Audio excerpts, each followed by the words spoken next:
안녕하세요. 나타샤의 책 여행입니다. 요즘 죽음에 대해서 많이 생각나게 하는 시기입니다. 코로나19 바이러스로 인해 전 세계적으로 수만 명의 사람들이 불현듯 죽어나가고 있습니다. 자연스럽게 죽은 후의 세계에 관심이 가게 됩니다. 죽은 사람들은 사후 세계에 안착해 실제하고 있을까요? 임사 체험한 사람들의 이야기를 종종 듣게 되는데요. 며칠 전 미국의 신경외과 의사인 뇌과학 전문가 이븐 알렉산더가 2008년에 자신이 실제로 경험한 임사 체험을 소재로 한 나는 천국을 보았다란 책을 읽었습니다. 가장 이성적인 신경외과로 명망이 있었던 알렉산더는 자신이 겪은 임사 체험으로 사후 세계가 현실 세계의 연장, 즉 죽음은 없고 다만 다른 차원으로의 이동이라고 합니다.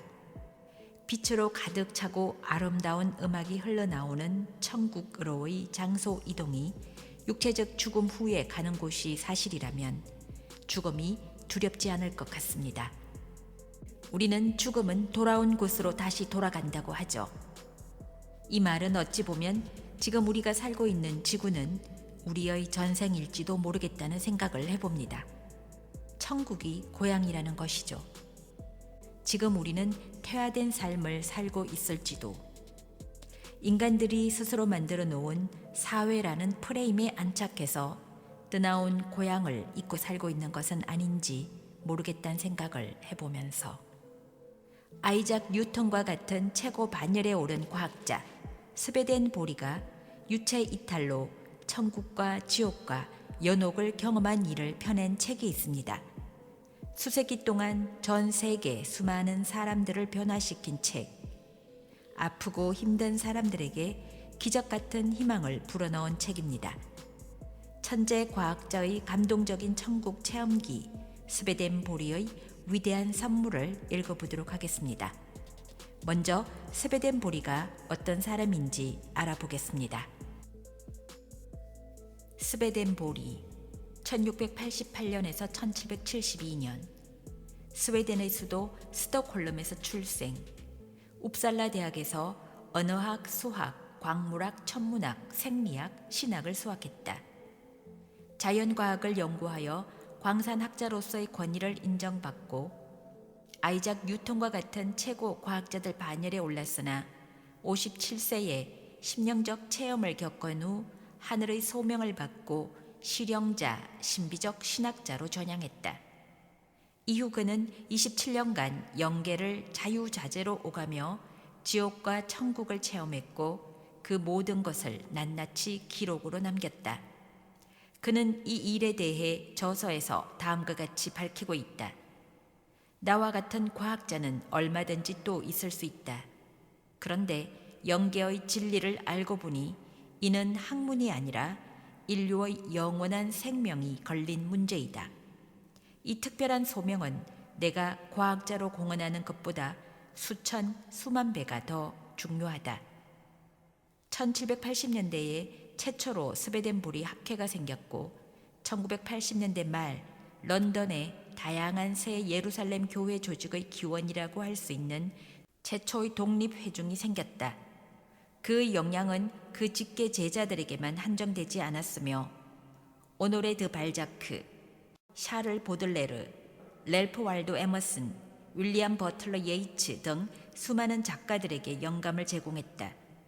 그의 저서들은 여러 나라 말로 번역되었고 지금도 베스트셀러로 자리매김하고 있다. 저서로는 천국의 놀라운 세계와 지옥에 대하여, 자연 사물의 원리, 영혼 세계의 질서, 새 예루살렘, 신지와 신화 등이 있다. 스베덴 보리에게 보내는 역사적 인물의 찬사들이 넘쳐나는데요. 너무나 유명한 헬렌 켈러는 이렇게 말합니다. 나는 하나님으로부터 버림받은 것 같은 절망에 빠져 있었습니다. 나는 왜 이렇게 꿈도 희망도 없는 절망적인 상태의 장애인으로 살아야 하는지를 몰랐습니다. 때론 하느님을 저주하고 싶었습니다. 그러던 중에 스베덴 보리의 영계 탐험기를 읽고 나는 더 이상 외롭지도 슬퍼지도 않았습니다. 나는 스베덴 보리를 알고 나서 영원히 죽지 않고 사는 천국이 있음을 알았기 때문입니다. 그리고 내가 천국에 가면 나는 더 이상 장애인이 아닌 것도 알았습니다. 그뿐만 아니라 내가 다시 젊음으로 돌아가 영원히 살 수 있다는 것도 알았습니다. 나는 그의 저서를 읽은 후 죽는 것이 두렵지 않게 되었습니다. 독일 철학자 순수이성 비판의 저자 엠마누엘 칸트는 이렇게 말합니다. 인류 역사상 스베덴 보리와 같은 인물이 있으리라고는 상상조차 하지 못했다. 또한 미래에도 그런 인물이 나타나리라고 생각하지 않으며 그 수수께끼 같은 능력에 대해서는 놀라울 뿐이다. 미국의 대표적 사상가, 시인이자 작가인 랄프 월도 에머슨은 이렇게 말합니다. 스베덴 보리는 천문학적인 정확성을 가지고 일하기 위해 훈련을 쌓은 지성인이었다. 그가 만일 위대한 학자가 아니었다면 사정없이 분석하고 평가하는 여러 방면의 학자, 시인, 작가들 앞에서 꿋꿋하게 서지 못했을 것이다. 제 아무리 고상한 주장을 펼쳤을지라도 여지없이 무너지고 말았을 것이다. 19세기 영국 사상계의 거성 토마스 카라일은 이렇게 말합니다. 위대한 교양에 강인한 이지의 거성. 그는 천사의 기질을 가졌으며 나에게는 너무도 사랑스럽고 아름다운 인간이다. 그는 인류 역사상 어떤 저작에도 찾아볼 수 없었던 진리를 명백히 했다. 스베덴 보리, 당신은 세월이 흐르면 흐를수록 광채를 더해가는 영적인 태양의 하나이다. 세기적 프랑스 문호 오도레드 발자크는 이렇게 말합니다. 나는 모든 종교를 다 연구한 끝에 그리고 과거 60년간 출판된 모든 저작을 다 읽고 그 연구로 모든 종교의 진위를 자신에게 물은 후에 결국 스베덴 보리에게 돌아왔습니다. 스베덴 보리는 의심할 여지 없이 인류의 온갖 종교를 소화한 끝에 결국은 그 모든 종교를 하나의 종교로 만들었습니다. 독일의 시인이자 극작가인 요한 볼프강 폰 괴테는 이렇게 말합니다. 내 마음은 그 누구보다 보이는 것 너머의 저쪽 세계를 믿고 싶네. 나의 시와 넋을 다 쏟아부어 내 옥죄인 자아를 펼치리라. 그리하여 스베덴 보리가 말하는 영계를 넘쳐나는 활력으로 맛보리라. 스위스의 심리학자이자 정신병학자인 칼 쿠스탐퍼 융은 이렇게 말합니다. 스베덴 보리는 위대한 과학자이며 동시에 위대한 신비주의자였다. 그의 생애와 저서는 나에게 무한한 감동을 실어다 준다. 의사이자 추리소설 셜록 홈즈의 저자 아드 코난 도일은 이렇게 말합니다. 스웨덴의 위대한 성견자 스베덴 보리는 천상의 문제에 대해 새로운 지식을 우리에게 전달해준 아버지라고 일컬어질 만하다. 떠오르는 영적인 지식의 햇살이 처음 이 땅을 비추기 시작했을 때 그 햇살은 보통 사람들을 비추기 전에 가장 더 높게 우뚝 선 사람의 마음을 먼저 밝혀주었다. 그 마음의 산봉우리가 바로 스베덴 보리다. 미국의 제26대 대통령이자 정치가인 데어도 루즈벨트는 이렇게 말합니다.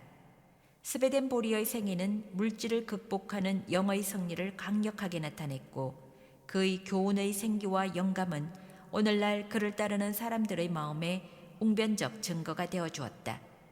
세상에서는 양심의 소리가 좁고 죽은 듯이 무력하게 보일 때가 있는데 이때야말로 스베덴 보리와 같은 특수한 영적 지도자가 필요한 것이다. 자, 그럼 지금부터 천재 과학자의 감동적인 천국 체험기 스베덴 보리의 위대한 선물로 들어가 보도록 하겠습니다. 책을 펴내며 천재 과학자 스베덴 보리가 남긴 위대한 선물이란 무엇일까?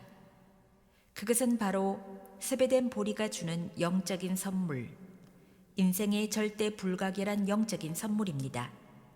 인류의 장구한 역사를 두고 많은 성인 현철들과 종교 지도자들이 귀한 말씀을 남기셨지만 우리가 사는 세계는 아직도 어둡습니다. 인생은 의문투성이입니다. 사방에는 두려움과 절망뿐인 듯합니다. 인생에서 오직 확실한 것은 누구나 반드시 죽는다는 것밖에 없습니다. 인간 가운데 이 운명을 피해간 사람은 단 한 명도 없습니다. 살아있는 생명체는 언젠가는 모두 죽습니다. 그런데 죽은 뒤에 어떻게 되는지는 아무도 모릅니다. 대부분의 사람들은 그저 생명이 끊어지면 그것으로 인생은 끝이라 생각합니다. 물론 각 종교마다 사후세계와 영생에 관한 교리가 있습니다. 그러나 종교가 없는 사람들에서부터 일생 동안 독실하게 신앙생활을 하던 사람들까지 막상 죽음을 앞두고는 죽음 이후의 세계에 대해 그저 상상만 하며 공포에 떨기 일쑤입니다. 다음 순간 무엇이 일어날지를 모르기 때문입니다. 하지만 이 책은 사후에 영원한 세계가 있다고 선언했습니다. 만약 이 말이 사실이라면 거기에는 다음과 같은 전제 조건이 있어야 합니다. 첫째, 죽은 뒤에 가서 사는 사후 세계가 있어야 합니다. 둘째, 그 세계는 영원한 세계여야 합니다. 셋째, 지상에서 천수를 다하고 나면 늙은 노인일 텐데 사후 세계에 가서는 다시 청춘으로 환원되어야 합니다. 이 모든 게 정말 가능한 이야기일까요? 죽음은 오랜 역사를 두고 공포의 대상이었습니다. 그동안 누구도 죽음 이후의 세계를 체험하고 돌아와 확실하게 말해준 사람이 없었기 때문입니다. 하지만 한 사람, 하늘의 소명을 받고 사후 세계를 샅샅이 조사한 사람이 있습니다. 바로 18세기 스웨덴의 천재 과학자 에마누엘 스베덴보리입니다. 그는 생애의 약 30년을 지상과 영계를 마음대로 왕래하며 살았습니다. 그리고 그 체험을 과학적으로 분석하여 세상에 알렸습니다. 스베덴보리가 하늘의 소명을 받은 것은 거의 나이 57세가 되던 해였습니다. 그리고 그는 죽는 날까지 많은 사람들에게 인생에서 가장 중요한 진리를 선사했습니다. 죽음의 공포를 정복해 준 것입니다. 스베덴보리의 책을 읽은 헬렌 켈러는 말했습니다. 나는 스베덴보리의 영계 탐방기를 읽고 더 이상 외롭지도 슬퍼지도 않았습니다. 나는 영원히 죽지 않고 사는 천국이 있음을 알았습니다. 그리고 내가 천국에 가면 나는 더 이상 장애인이 아닌 것도 알았습니다. 그뿐만 아니라 내가 다시 젊음으로 돌아가 영원히 살 수 있음도 알았습니다. 나는 그 책을 읽은 후 죽는 것이 두렵지 않게 되었습니다. 이처럼 사후세계의 진실을 알고 나면 죽음의 공포가 사라집니다. 죽음이 마지막이 아닌 보다 광명한 세계에서의 탄생이라는 사실을 알게 되므로 두렵기는커녕 이것이야말로 인생의 가장 큰 선물임을 깨닫게 됩니다. 만약 이 세상에 젊어지는 비결이 있다면 많은 사람들이 천만금을 주고도 마다하지 않을 것입니다. 건강하게 오래 사는 것은 인간이 바라는 행복의 척도 중 하나입니다.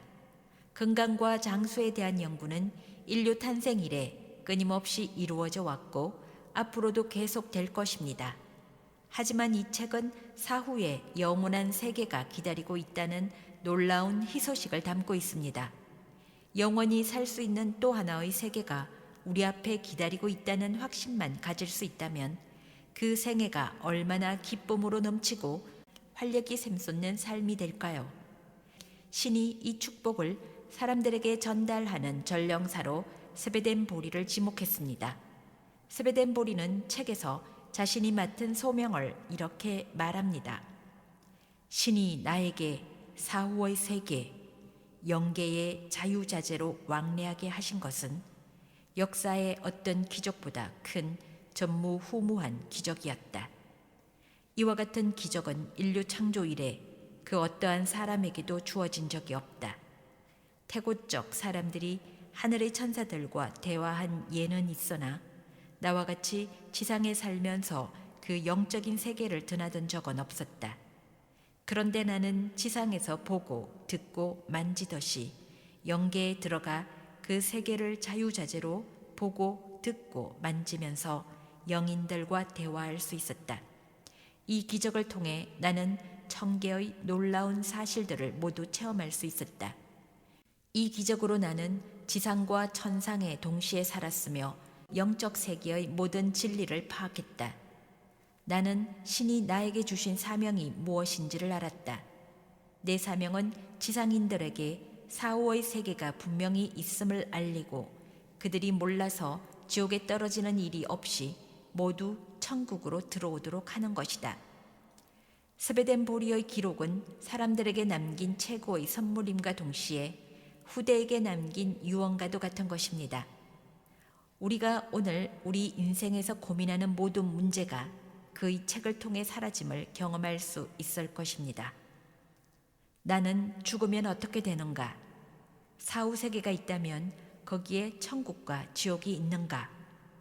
천국과 지옥이 있다면 누가 천국에 가며 누가 지옥에 가는가? 나에게 영혼이 있는가? 있다면 내 영혼은 어떻게 생겼는가? 내가 사랑하는 사람을 죽어서도 만날 수 있는가? 나의 지상생활과 사후세계는 어떤 관계가 있는가? 천국 가는 삶을 살자면 지상에서 어떻게 살아야 하는가? 이 질문들에 대한 대답이 이 한 권의 책에 모두 담겨 있습니다. 우리가 지상에서 어떻게 살아야 하는지에 대한 인생의 청사진이 담겨 있습니다. 우연이든 필연이든 이 책을 접한 독자들은 진정 인생의 축복을 받은 것입니다. 공포가 환희로 변하고 절망이 감사로 변하며 죽음의 날을 마치 소풍 가는 날 기다리는 아이의 마음으로 맞이하게 될 것입니다. 그리하여 행복하게 이 세상을 마감하고 새 세상에서 희망차게 탄생할 것입니다. 스베덴보리가 남긴 이 위대한 선물을 우리 사회의 모두에게 알려야 한다는 마음으로 전력을 다해 편역에 임했습니다. 이 책을 통해 여러분이 사후세계와 영원한 생명에 대한 중요한 지식과 정보를 얻을 것이라 확신합니다. 이 책이 여러분의 삶의 질을 높이고 인생의 참 행복을 얻는 지침서가 되기 바라는 마음 간절합니다. 2009년 새해에 스베덴보리 연구회 제1장 천재 과학자에서 영계를 탐구하는 영능자로 스웨덴이 낳은 천재 과학자 에마누엘 스베덴보리. 사람은 누구나 의문을 갖는다. 사후 세계가 과연 있는가? 있다면 그 세계는 어떤 세계일까? 그리고 그 세계와 나는 어떤 관계가 있을까? 지구 역사가 시작된 이래 수많은 인류가 지상에 태어났다가 죽었는데 그들은 그냥 모두 소멸되고 만 것일까? 아니면 사후 세계 어느 곳에서 다시 살고 있는 것은 아닐까? 이따금 매스컴을 통해서 죽은 후에 다시 살아왔다는 사람들이 소개된다. 하지만 그들이 말하는 사후 세계는 단편적일 뿐만 아니라 그 말을 전부 믿기 어려운 것이 사실이다. 그런데 여기 하늘의 특별한 소명을 받고 근 30년 동안 지상 세계와 사후 세계를 자유자재로 오고 간 사람이 있다. 바로 스웨덴의 과학자 에마누엘 스베덴보리. 그는 영계의 감춰진 신비하고 놀라운 사실을 지상 인간들에게 알리기 위해 하나님의 선택을 받은 사람이었다. 스베덴보리는 1688년 1월 29일 스웨덴의 한 목사의 둘째 아들로 태어났다. 그의 아버지는 고명한 종교 지도자였다. 당시 스웨덴의 국교는 루터교였는데 스베덴보리의 아버지는 스웨덴 여왕으로부터 수도 스톡홀름에 있는 스카라 대성당 대사교라는 교회 최고 지위에 임명되었다. 스베덴보리는 우프사라 대학교에 재학 시 그 마음이 온통 과학 분야에 가 있었다. 부모님은 그가 과학자가 되는 것을 반대했지만 당시 22세였던 스베덴보리는 부모님의 반대를 무릅쓰고 대학 졸업과 동시에 과학자의 길을 선택했다. 그의 아버지는 스베덴보리가 가문의 전통과 뜻을 저버리고 저속한 과학자 길에 도취한 것을 보고 크게 실망했다. 그러나 일찍이 약간의 몸으로 천재성을 유감없이 발휘한 스베덴보리는 저명한 과학자로 세상의 이름을 널리 알리게 되었다. 그리고 당시 만료인력의 법칙을 발견한 아이작 뉴턴과 같은 최고 과학자들 반열에 올랐다. 스베덴보리의 천재성은 그의 우주 생성에 대한 연구에서도 현저하게 나타났다. 그는 우주의 모든 창조가 우연이 아니며 반드시 우주가 있기 전에 제1원인이 있지 않으면 안 된다고 믿었다. 스베덴보리는 우주 생성에는 제1원인, 곧 창조자가 있을 수밖에 없다고 인정한 최초의 과학자였다. 당시 그는 원자 물리학 분야의 깊은 연구를 진행했으며 아인슈타인 박사보다 거의 200년 전에 상대성 원리와 비슷한 논문을 발표했다. 그는 논문을 통해 우주 생성 이전엔 무한한 에너지가 있었고 그 에너지가 우주 생성의 근본이었다라고 말했다. 그런데 1745년 스베덴보리가 57세 되던 해 그의 생애에 청천벽력과 같은 불가사의한 운명의 대전환이 일어났다. 영국 런던에서 진리의 계시자로 부르심을 받은 이후 스베덴보리는 그렇게 심취해 있던 과학 연구에서 한순간에 손을 떼고 말았다. 그는 놀랍게도 과학 세계와는 정반대라 할 수 있는 신비 세계인 영계를 탐구하는 대영능자로 변신한 것이다. 그날 이후 도서관과 연구실의 책 속에 파묻혀 살던 스베덴보리는 그의 주변에 있던 과학 연구와 관련된 모든 책과 자료들을 치워버렸고 연구실 책상 위에는 오로지 성서 한 권만이 남았다. 스베덴보리가 과학계를 떠난 사실을 안 세상 사람들은 몹시 애석해했다. 그의 재능을 아끼는 친구들은 과학계에서 생의 마지막 꽃을 피울 것을 권고하며 그가 과학계에 남아있기를 고대했다. 그러나 스베덴보리는 그들에게 이렇게 말했다. 나와 같은 과학자는 얼마든지 있을 수 있다. 그러나 내가 소명받은 사명은 내가 아니면 아무도 할 수 없다. 그의 결심은 추호의 흔들림이 없었다. 그해 1745년부터 1772년 그가 세상을 하직하는 84세까지 27년간 그는 사후세계를 마음대로 왕래했다. 그 영계의 여행은 수백 번인지 수천 번인지 또는 수만 번인지 알 수 없다. 스베덴보리는 영계 탐방 후 지상으로 돌아오면 저술에 몰두했고 27년 동안 수만 페이지 분량의 영계 저술을 남겼다.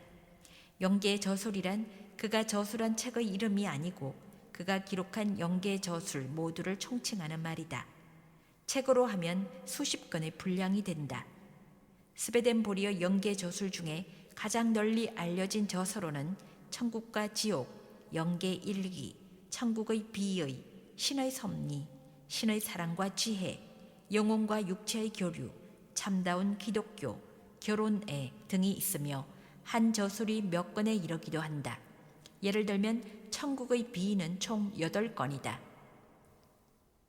장님이 코끼리 만지는 격이 되지 않기 위하여 은하계에 있는 한 혹성에서 지구를 탐험하고 오라고 한 외계인을 보냈다고 생각해보자. 지구에는 방대한 땅과 가지각색의 자연현상과 다양한 인종과 문화가 있다. 그 외계인이 하와이를 다녀갔다면 지구는 아열대로 야자수가 우거지고 먹을 것과 입을 것을 걱정하지 않아도 될 지상 낙원이라고 보고할 것이다.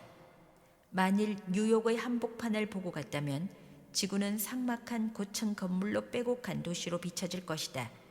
사하라 사막에 내렸다면 지구는 온통 모래뿐이요 사람 살 곳이 못 되더라고 할 것이다. 만일 남극에 내렸다면 지구는 온통 얼음과 눈의 세계라고 말할 것이다. 또한 아프리카만 보고 갔다면 지구인의 피부는 모두 검다고 했을 것이고 인도만 보고 갔다면 지구인의 종교는 모두 힌두교도라고 할 것이다. 하늘은 이렇게 장님이 코끼리 만지는 격의 우를 범하지 않게 하기 위해 스베덴보리에게 특별한 섭리를 두신 것이다. 영계는 지구보다 1000배, 10,000배, 아니 상상조차 할 수 없는 방대한 지역이다. 아무리 총명한 스베덴보리라 하더라도 영계에 단 한 번만 다녀왔다면 그도 은하계의 외계인이 지구를 탐험한 것과 똑같은 우를 범했을 것이다. 그래서 하늘은 과학자 한 사람을 택하고 그로 하여금 제약 없이 영계를 자유롭게 드나들고 영계의 구석구석을 마음대로 볼 수 있는 특권을 주었다. 또한 영계에서 살고 있는 각계각층의 영인들과 자유롭게 만나서 대화하도록 했다. 천사는 그를 천국으로도 안내하고 지옥의 미창까지도 모두 듣고 보고 경험하게 했다. 스베덴보리는 지상에서 역사적으로 유명했던 명사들도 마음대로 만날 수 있었다. 예수님은 물론이고 12제자와 사도 바울, 교황도 여러 명 만났다. 더 놀라운 것은 수천 년 전의 태고적 인물들, 성경에 나오는 아브라함, 모세, 다윗 왕 같은 인물들까지 모두 만났다는 것이다. 그는 그렇게 27년간 영계를 왕래하며 보고 느낀 사실적 경험을 모두 기록하고 분석하여 체계적으로 저술했다. 모두 그가 과학자였기 때문에 가능한 일이었다. 하늘의 선택이 참으로 오묘하다. 헬렌 켈러는 절망적인 중증 장애인이었다. 그녀는 눈멀고 기먹고 또 벙어리였다. 그런 그녀가 스베덴보리의 저서를 읽고 우주와 인생의 진리를 깊이 깨달았다고 정언했다. 지난 200여 년 동안 스베덴보리가 남긴 영계의 진리와 증언을 통해 얼마나 많은 사람들이 천국을 알았으며 또 그 천국에 갔을까? 수억 아니 수십억의 인류가 헬렌 켈러와 같은 혜택을 받지 않았을까? 지난 200여 년 동안 말이다. 그리고 그 혜택은 지금도 계속되고 있다. 그가 만약에 유명한 과학자로만 남았더라면 인류에게 이런 생명의 진리를 전할 수 있었을까? 스베덴보리 그 한 사람으로 인하여 얼마나 많은 인류가 사후 세계의 천국이 기다리고 있음을 알고 편안하게 죽음을 맞이했을까? 이렇게 보면 1745년의 스베덴보리의 운명의 대전환이 얼마나 중대한 결심이었던가에 대해 감사하지 않을 수 없다. 스베덴보리가 말년에 와서 쓴 저서의 서문을 소개한다. 나 스베덴보리는 과거 26년 동안 내 육체를 이 세상에 둔 채 영이 되어서 인간 사후 세계인 영의 세계를 출입해왔다. 그리하여 거기에서 살고 있는 많은 영인들과 교류를 갖고 무수히 많은 것을 보고 듣고 왔다. 여기 기록한 것은 내가 그곳에서 직접 보고 듣고 체험한 것이다. 나는 안다. 나와 같은 인류 역사상 아주 희귀한 체험자의 주장을 대다수의 사람들은 믿으려 하지 않을 것이라는 것을. 그러나 나는 지금 그 일을 놓고 깊이 염려하지 않는다. 왜냐하면 사람들이 내가 남긴 저서를 읽게 되면 내가 보고 듣고 기록한 모두가 사실인 것을 그 누구도 부인하지 않을 것이라고 확신하기 때문이다. 내 저서를 읽는 사람들은 놀랍게도 인간의 영은 영원한 존재이며 우리가 살고 있는 이 세상과는 별도로 영계라는 또 하나의 세계가 존재한다는 것을 알게 될 것이다. 나는 내 저서들을 통해 내가 어떻게 하여 사후 세계에 들어가 영인들과 마치 지상 사람들과 만나 이야기하듯이 교제했으며 무엇을 보고 들었는지, 영계와 우리 지상 세계 사이에는 어떤 관계가 있는지를 확실히 말할 것이다. 내가 영계에 가서 보고 들은 것은 너무나 많고 방대하다. 그래서 내 저서는 방대한 것이 되지 않을 수 없었다. 그 방대함을 생각할 때 내가 이 지상에 남아있을 시간은 상대적으로 너무 짧다. 왜 그런가 하면 나는 내년 1772년 3월 29일에 이 세상을 버리고 다시 돌아오지 않을 마지막 영계 여행을 떠나게 되어 있기 때문이다. 나는 낭비할 시간이 없다. 나는 내 갈 길을 재촉하지 않을 수 없다. 나는 바쁘다. 스베덴보리는 자신이 죽는 날을 미리 알고 있었다. 그가 죽기 전에 그가 알고 있는 교회 목사님에게 자기가 죽는 날을 편지로 예언했다. 위에서 읽은 글은 그가 죽기 1년 전에 쓴 것이다. 스베덴보리의 서문을 읽을 때 우리는 그가 얼마나 인류를 위한 사명감에 투철했는지를 알 수 있다. 그는 또한 자기의 기록을 읽는 독자들이 자신이 말한 진리를 믿지 않을 수 없을 것이라고 확신하고 있었다. 인간은 만물의 영장이며 영적 피조물이다. 따라서 스베덴보리는 누구나 자신의 글을 읽어보면 진실인가 아닌가를 식별할 수 있으리라 믿었던 것이다. 스베덴보리의 역사적 드라마의 시작. 스베덴보리의 역사적 드라마는 어떻게 시작되었을까? 1745년 어느 날 스베덴보리에게 운명의 날이 찾아왔다. 스베덴보리는 당시 영국 런던에서 여행 중이었다. 그동안 영국 여행이 잦아 단골 여관과 단골 식당이 있었다. 스베덴보리는 여느 때처럼 단골 식당에서 저녁 식사를 하고 있었는데 그곳에서 그 불가사의한 일이 시작되었다. 식사를 마치고 포크를 테이블 위에 놓고 일어서려는 순간이었다. 난데없이 스베덴보리가 식사를 하던 식당 쪽으로 오색 찬란한 무지개가 비치더니 곧이어 태양빛의 10배쯤 되는 강렬한 빛이 비치는 것이었다. 스베덴보리는 눈이 부셔 눈을 뜰 수도 없었고 기절할 정도로 놀라 정신이 없었다. 그러던 잠시 후 그 빛 가운데서 금빛 찬란한 흰색 로브를 입은 한 인물이 빛을 발하며 모습을 드러냈다. 스베덴보리가 한 번도 본 적이 없는 신비한 느낌의 인물이었다. 그가 입을 열었다. 그대여. 그 한마디를 남기고 그는 거짓말처럼 사라지고 말았다. 그가 사라진 뒤로도 식당 안엔 구름과 안개가 자욱했고 스베덴보리는 그 안개 속에 휩싸여 있었다. 그리고 잠시 후 언제 그랬냐는 듯이 구름과 안개가 사라지고 스베덴보리는 무엇에 홀린 사람처럼 멍하니 식당에 혼자 서 있었다. 스베덴보리는 가까스로 정신을 차리고 황급히 여관방으로 돌아왔다.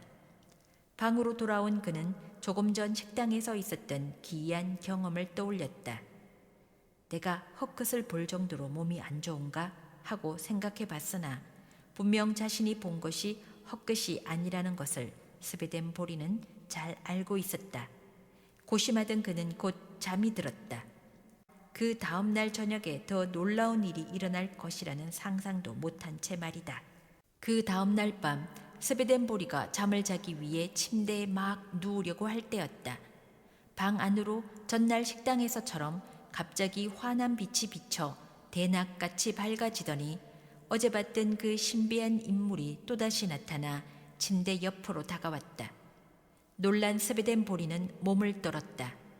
그런데 그 신비로운 인물은 준엄한 어조로 스베덴보리에게 다음과 같이 말하는 것이었다.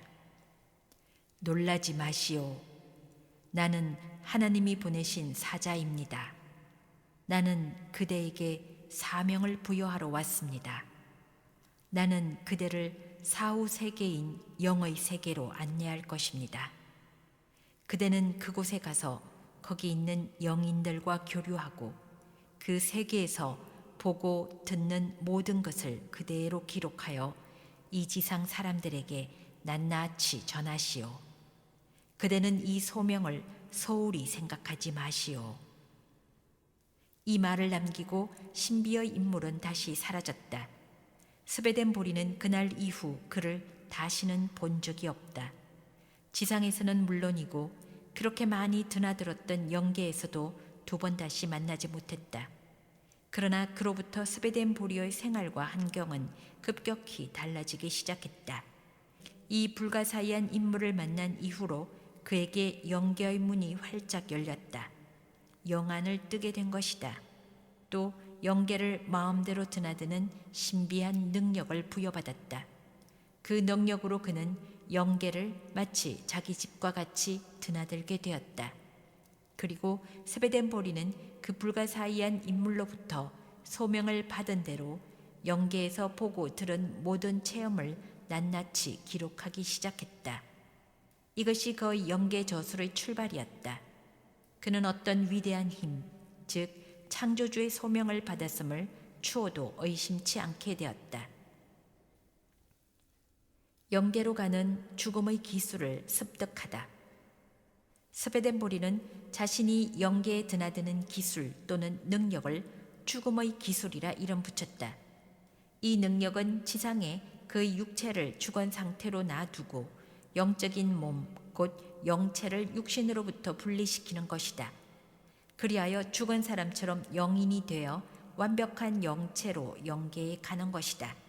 보통 사람들도 이 죽음의 기술을 한번 경험한다. 그것은 바로 임종 때다. 죽는다는 것은 자신의 영체가 육신으로부터 분리되는 것을 말한다. 그리고 분리된 육신은 땅에 묻혀 흙으로 돌아간다. 그러나 그렇다고 그가 죽은 것은 아니다. 참 생명은 모두 영체 쪽에 실려 있기 때문이다. 분리된 영체는 천사의 안내를 받아 영계로 들어가게 된다. 하지만 하늘에서 스베덴 보리에게 내려준 특별한 능력은 영체가 다시 육신으로부터 분리되더라도 그 육체는 죽지도 썩지도 않고 생리 기능을 계속하도록 했다. 그러다가 영체가 영계에서 돌아와 육체 속에 들어가면 다시 평소처럼 지상에서 인간 생활을 하게 되는 것이 보통 사람들의 임종과 달랐다. 육신은 영체가 입고 있는 의복과 같다. 벗었을 때는 영인이요 육신을 입으면 인간이 되는 것이다. 그가 하늘의 특별한 권한을 부여받지 않고서야 어떻게 장장 27년간 이 일을 계속했겠는가. 그는 27년 동안 자신의 육체를 입었다 벗었다 하면서 인류에 대한 사명을 수행했던 것이다. 이렇게 육신을 벗고 영계에 들어가면 그는 거기 거주하는 영인들과 똑같았다. 영계에서는 그가 죽어서 영계로 돌아온 사람으로 인식한다. 그래서 그는 땅 위에 살면서 지상의 시민권과 영계의 시민권을 동시에 가지고 두 세계를 오가며 산 유일한 사람이다. 육체로부터 영이 분리되는 것을 체외 이탈이라고 한다. 모든 인간은 지상에서 천수를 다하고 운명할 때 딱 한 번 체외 이탈을 경험한다. 영이 육체를 이탈하면 그것이 임종이며 그 영체는 영원히 다시는 자기 육체에 돌아갈 수 없게 된다. 그것이 우리들이 말하는 사망이다. 하지만 죽는 것은 오직 육체뿐이다. 진짜 자신은 영원히 죽지 않는다. 다만 지상을 떠나 영계에 가서 영주하는 것뿐이다. 그렇다면 영체는 과연 무엇일까? 우리가 나라고 하는 것은 사실은 영체를 말하는 것이다. 육신에는 생명이 없다. 육신은 영체의 그릇이요 도구일 뿐이다. 지금 땅 위에 사는 모든 인간들은 자신들이 육신으로 살고 있다고 생각하지만 사실 육신을 살게 하는 주인은 그 육신 안에 거하는 영체이다. 과연 영체는 어떻게 생겼을까? 옷을 벗어 알몸이 되었다고 자신의 모습과 오간과 사고와 의식의 변화가 있는가? 옷을 입었을 때나 벗었을 때나 나는 똑같은 사람인 것이다. 이 생각을 발전시켜서 내가 입고 있는 옷이 육체라고 생각해보자. 육체는 자기 영체의 옷이다. 그 옷을 벗었다고 내가 달라질까? 영체야말로 바로 자신이며 옷을 벗어도 완전한 인간이다. 다만 자연계에서 영계로 거처를 옮겨가는 것뿐이다. 영체가 육체를 떠나면 세상에서는 죽었다고 하지만 사실은 죽은 것도 아니요 달라진 것도 아니다. 그 얼굴, 그 오관, 눈, 귀, 코, 입, 그리고 감각, 뛰는 심장, 호흡하는 폐, 움직이는 손과 발, 전부 그대로이다. 더 중요한 것은 기억력, 감정, 사고력, 의식, 의지조차도 하나도 변함이 없다는 것이다. 다만 육신을 입고 있을 때는 육신이 물질이기 때문에 영체에 부담이 된다. 물질이 아니라 영적 재료로 만들어진 영체는 육신보다 더 완벽하다. 육체를 벗음으로써 두뇌는 수십 배 더 명석해지고 오간은 육신으로 있을 때보다 훨씬 더 정확하고 예민해진다. 그리고 육신이 없는 영체는 영적 능력을 행사한다. 영체는 시간과 공간을 느끼지 않는다. 영체의 이동 속도는 빛의 속도보다 빠른 생각의 속도이다. 그래서 수천억 마일리 멀리 있는 영계도 생각의 속도로 이동하고 왕래한다. 영인들의 대화는 생각의 대화이다. 상대방이 무엇을 생각하면 서로 그 생각을 읽는다. 이것을 상념의 대화 또는 텔레파시라고 한다. 스베덴보리는 영계에 들어가면 그곳에 있는 태고적 사람들과는 물론 세계 각지에서 온 모든 영인들과 언어의 장벽 없이 자유자재로 대화할 수 있었다. 마음속으로 생각하면 그곳에 가 있었다. 스베덴보리는 맨 처음 영계로 들어갈 때의 경험을 다음과 같이 말했다. 나는 내 육신으로부터 내 의지를 가지고 이탈했다. 그 순간 내 영체는 내 육신이 누워있는 침대 위 천장에서 육신을 내려다보고 있었다. 그때 내 육신은 죽은 사람과도 같았다. 그리고 내 영체는 지붕을 뚫고 하늘 위로 솟아올랐다. 모든 물질적 사물, 예를 들면 문이나 벽, 천장, 지붕 등 설사 그것이 돌이나 강철이라 할지라도 내 영체는 자유자재로 그 사물을 통과해 갔다. 아무것도 파괴하지 않고 지붕 위 20 내지 30m 상공에서 내 육체를 내려다보니 내 목이 침대의 머리 쪽에 너무 닿아 있어서 목이 구부러져 있었다. 저렇게 누워있다가는 내가 돌아올 때까지 목이 졸려 질식할 수도 있겠는걸 하고 생각하는 순간 내 육신은 침대 위에 바로 뉘어졌다.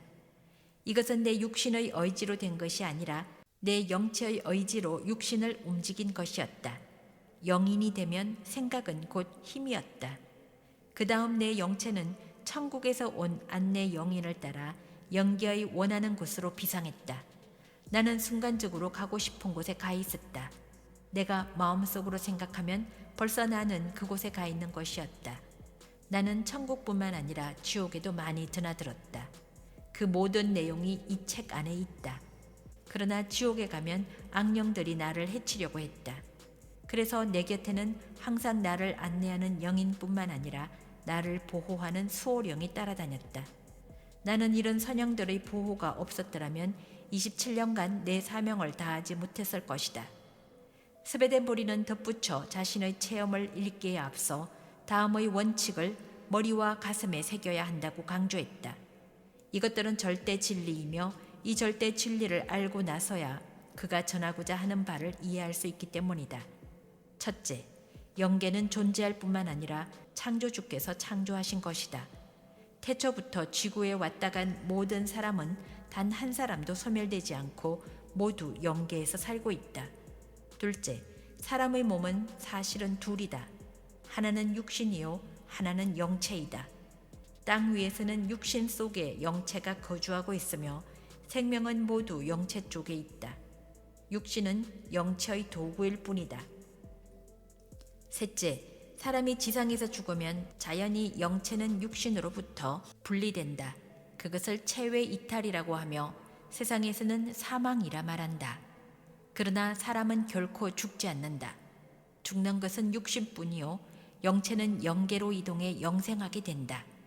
이 천리 법도는 아무도 어길 수 없다.